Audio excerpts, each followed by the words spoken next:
What's the best strategy for taking non-crop acres and turning them into crop acres? We want to talk about that today. All right, well, just before we get started, we were talking about CRP, prevent plant, possibly pastures getting converted to crop ground. Those are three totally different situations, and I think we should take each one of them one by one. Let's start with prevent plant. We've got fields that for one reason or another, mainly it's due to flooding or just excessive rainfall and poor drainage, they didn't get farmed last year. And now this year, we're hoping to be able to farm them again. I say this year, I mean this spring. We hope to get back out there and get farming them. We've got some considerations there, and there's really two big situations. One, nothing got planted in the field at all. And two, we got a cover crop out there. If we didn't get anything planted in the field, hopefully at least some weed control got done, but we don't have the concern about, do I have to kill off a cover crop? Is there anything that I have to deal with out there? The cover crop's gonna die off by spring anyway. So either way, whether you had weeds or cover crop, it doesn't matter. The point is, if you had prevent plant, you need to get some tile out there. If you didn't get tile out there last fall, then chances are you're gonna be looking at the same exact situation if we get a bunch of rainfall again this spring. So what I would do is I'd start working on that right now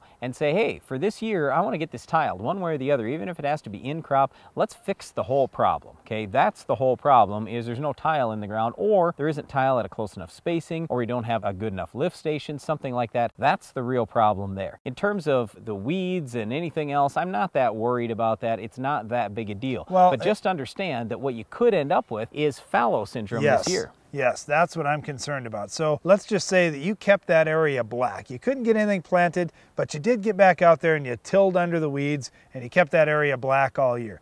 Well, it's kind of good in one way. You didn't let weeds go to seed.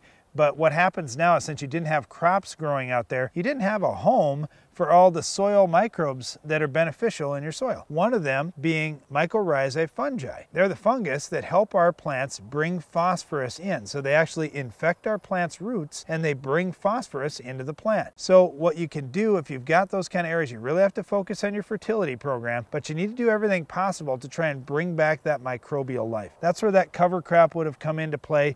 If you choose the right cover crop, something that can be a host for that type of fungi. The other thing will be using beneficial bacteria. Now there's a couple different ones that I really like on our farm if we have prevent plant, which we don't, but if we have an area of a field that gets flooded out or something like that, we would use Quickrits on the seed and come back with Challenge 2050 in the furrow. Challenge 2050 is actually mycorrhizae fungi. So you are putting the right balance and the right microbes back out in the soil to get to work for you 24/7. The other big key here is making sure you have ample fertility. So we talked about the fallow syndrome already, but we end up with a lot of problems, a lot of tie-up, just because we don't have the good soil life because of that flooding, because we had reduced oxygen and we killed a bunch of our beneficial microbes. So I would almost over-fertilize compared to what you normally do, especially with phosphorus. That'll really help you on those prevent plant acres. And also, band your fertilizer. That will give you better uptake this coming year as opposed to broadcasting. Okay, next situation, let's talk about CRP acres. There's a few concerns for me. One would be perennial weeds. Two would be insects, and three would be what herbicides got used over the life of that CRP contract. Well, that's really the same as pasture, though. I mean, CRP and pasture, I look at those as two similar things in that, hey, if you didn't kill the CRP or pasture in the fall, then you're already behind the 8 ball going into the spring, because chances are you're going to have that grass or whatever is out there for CRP sucking up water and nutrients that your next crop needs. So you've got to get that controlled as early in the spring as possible, and in order to do that, you're going to want to go with the highest labeled rate of glyphosate as early in the spring as you possibly can. All right, well, let's talk crop selection. You know, a lot of times we'll look at using Roundup Ready soybeans rather than using corn going into those kind of situations for the simple reason that we can use very high rates of Roundup in crop if we need them. And if you've got perennials that somehow escape your tillage or your burn down application that you make, now at least you have an option where you can come in with a strong enough rate of Roundup to wipe them out. Hey, I want to come back to, Darren mentioned carryover already. What products were used in the past? Tordon is the worst one by far. We figure 1 ounce is 1 year of carryover. Well, that's a big problem, Brian. The other big problem can be that we can have grubs and other types of insects. If you are going to be planting corn, I strongly recommend not only would you use the traits appropriate for your area, but also put on a good insecticide in furrow to try to control any of those bugs. I know we see a lot of grubs, and all the insecticides you'd be putting in furrow